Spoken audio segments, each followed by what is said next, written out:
Karena raya dapet ya, kan gila kayak ini juara harga. Oh ini lebaran itu terus kami. Beneran bukan dapet bulan. Bukan dia mah karena aja. Oh juara terjauh ini. Aku kemarin marah sama Tina kan, ini. Ismail. Enggak dia. Ismail. Ismail kan tidak kan.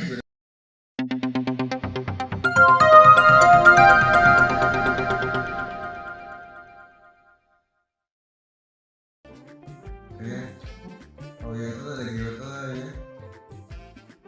Kemudian lagi ada kita kasih lu bersumber dari kalau ada begini bis. Berapa lama sih itu begini masalah kita tahu maka dia enggak semburu orang dia mungkin caranya langsung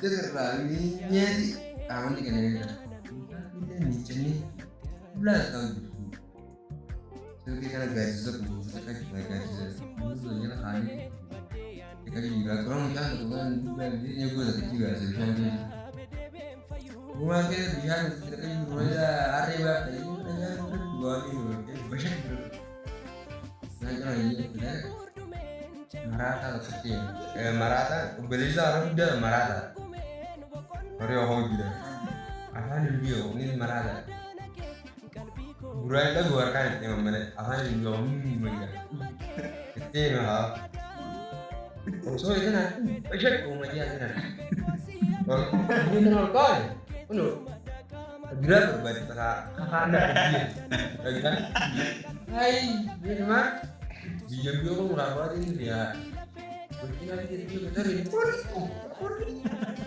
itu jiwa itu dia namun kita tahu ini nah ini juga mereka mau ini narakurin mereka saya aku yang dia jangan mana yang tepi kita tahu dari dia karena mereka Tenan bro. terus ini apa aku bilang kan agak bisa ngeliatin dia ini lagi itu kan ini biar deh tapi jelas itu ngalah kepala kan belum lanjut karena kira aja sekira aja nanti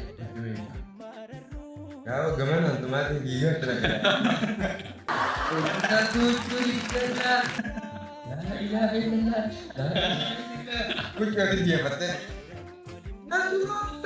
karena raya dapet ya kan gila kayak ini juara harga.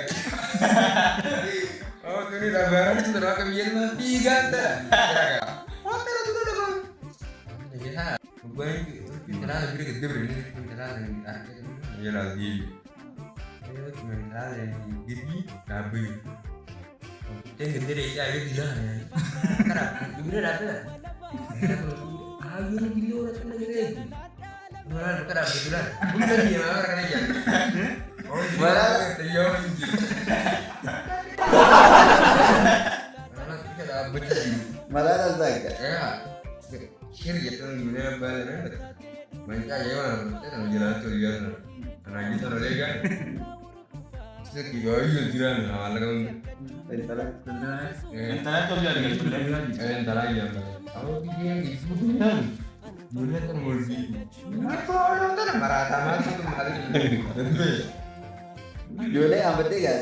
Jule lah kampretnya kalau Jule bina itu kamar dia ya oh ini tiga marata itu amat pun dia jelasan gila Jule jalan ini sih gua tak karena bumi kan gua tak kampung aja ini ini jalan sendiri nembi karena sih berbagi rumah lain lagi jangan jadi gembira nggak sih jadi jalan tiga trek aku kemarin gimana sama Tina kan Ismail.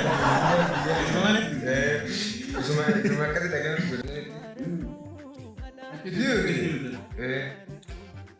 nah kan apa ya dia tuh gede kemudian nah gitu gue lah mas gue jadi yang gue kan apa nih ada kira ini aku kangen kali makan dan ragu deh bekasnya ini gila aci kalau dia aja keluar lagi kita bekasnya ini dia gue kira juga ya bisa kita cari luar kan dia nggak kayak bener terus dia lo kasih aci dari Ayun.